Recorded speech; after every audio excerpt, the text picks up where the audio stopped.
News पहुंचाएगा हर खबर आप तक। अस्सलाम वालेकुम नाज़रीन, मैं हूं सैयद असद अली और आप देख रहे हैं CNBC city news. Karachi police office में आइंदा होने वाले आम इंतखाबात के हवाले से इजलास मुनाकिद हुआ।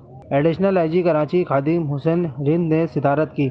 इजलास में DIG admin Karachi, DIG security and emergency division, DIG CIA Karachi range के तीनों zonal DIGs, SSP security, SSP crime scene unit और तमाम जिला पुलिस अफसरान ने शिरकत की।